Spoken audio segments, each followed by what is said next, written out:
Attention all visitors.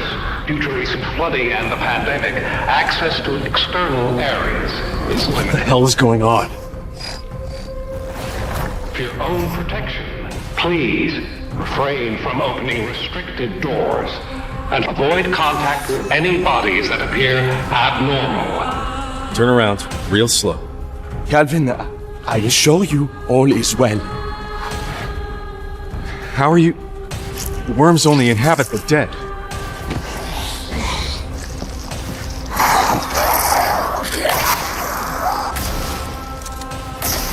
Medical staff are working tirelessly to assist you. Please remain seated in the main hall and await further instructions. Safety in this new world is our absolute priority. Calvin, my love. Faye? Let me touch you. Don't leave me. I have poured every waking moment since the train, every ounce of my soul into bringing you back. It's taken everything I have. 3 months ago, we attempted the dreaming ritual. What do you remember? Just pain. And you... Nothing. But I woke up, and you didn't. I don't understand. You were gone, and I tried to bring you back, but I failed. Calvin! No! Can't evacuate yet. Not before I save her. Sorry I'm late. Did you get it? Was there any trouble? I never get in trouble. You get in trouble all the time. What?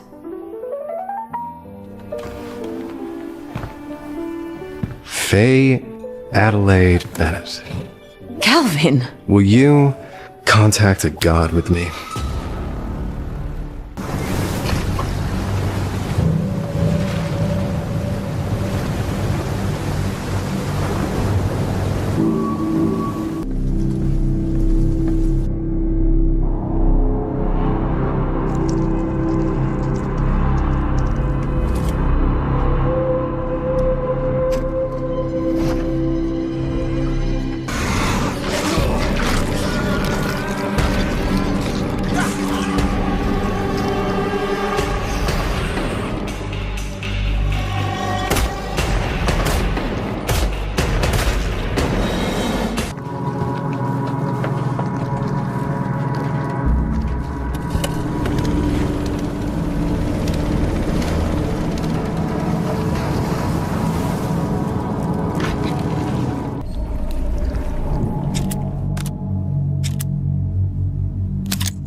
City 2 is a game that blends the hallmark Lovecraftian designs with survival horror and investigation. It has been in development for more than 2 years, and it's definitely been a challenge.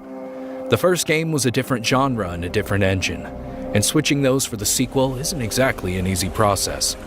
But making a video game in a literal war zone has tested us in ways we never imagined before. But first things first. The Sinking City 2 is a third-person survival horror game that takes place in the iconic Lovecraftian city of Arkham. Unlike Oakmont from The Sinking City 1, Arkham is left behind by its residents, with only a few twisted minds remaining. It is a decaying labyrinth of flooded streets, crumbling mansions, and eerie silence. Our biggest priorities are atmosphere and discovery. Arkham is filled with environmental storytelling, hidden secrets, progression-altering paths to explore and investigate. While not open world, it offers large areas that players can explore both by boat and on foot, and find mysteries in every corner of the map. Sinking City 2, we have rebuilt the combat from the ground up to deliver fun and satisfying gunplay. As you explore Arkham, you will face both iconic Lovecraftian creatures as well as our own unique monstrosities that expand the Cthulhu mythos. Each enemy is designed with distinct behaviors to keep encounters dynamic. For example, Smashers will pounce and retreat to disrupt your positioning, while Slithers demand precision to conserve ammo. To further elevate the experience, our team designed a special wound body system that telegraphs each hit in clear and convincing ways, even though there's still a lot of work ahead. The Sinking City 2 is an upcoming semi-open world Lovecraftian survival horror game developed and self-published by Frogwares, the Ukrainian studio behind the Sherlock Holmes series and the original Sinking City, targeting a summer 2026 release for PC via Steam, PlayStation 5 and Xbox Series X and S. And before I even get into the game itself, I want to talk about the context around it for a second, because you genuinely cannot separate this game from the circumstances under which it was made.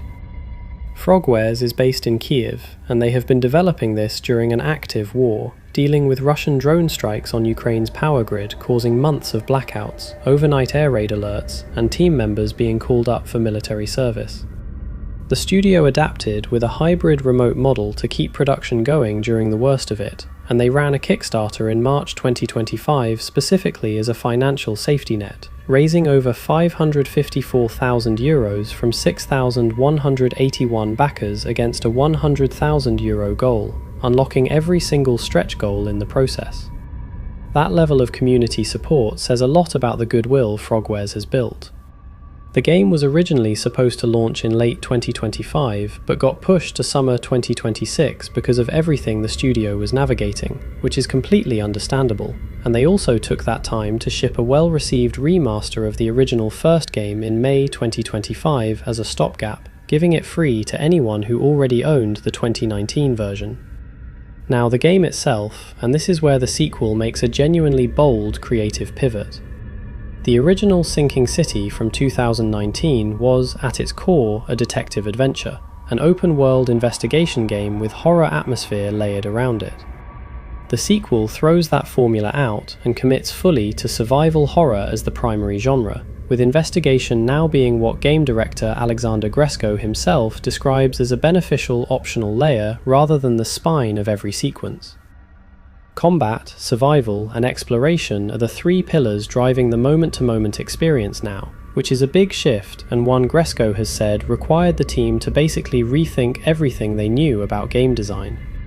For a studio whose entire identity was built on detective adventures, that is a proper risk, and I respect it.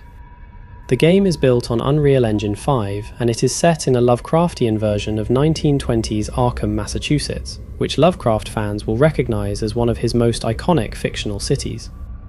A supernatural flood has devastated Arkham and driven out almost all of its inhabitants, leaving behind a drowned, decaying cityscape haunted by something far worse than just flood damage. You play as Calvin Rafferty, an occult adventurer who botched a dreaming ritual and accidentally trapped his girlfriend Faye in a mysterious eternal sleep, and now he has to navigate the ruins of this cursed, flooded city to find a way to wake her, which is a much more intimate and personal story than the first game, while still carrying that signature Frogwares moral ambiguity and Lovecraftian dread underneath everything. The primary enemies are called the Sliver, which are eldritch entities that possess and reanimate dead bodies, essentially using corpses as puppets, and the body horror design in the gameplay trailer looks genuinely unsettling in the best possible way. You fight them with period-accurate 1920s firearms and melee weapons, and survival horror resource scarcity is very real here, with limited inventory forcing you to make meaningful choices about what you carry at any given time. Navigation through Arkham happens both on foot through flooded streets and by boat across wider, waterlogged areas, and the rising floodwaters are actually a dynamic mechanic, meaning locations change and become accessible or inaccessible as the water level shifts throughout the game. Summer 2026 is the window, and all things considered, the fact that this game exists at all given the circumstances is remarkable. Now you can enjoy the best quality screenshots without any interruption, as always. Enjoy!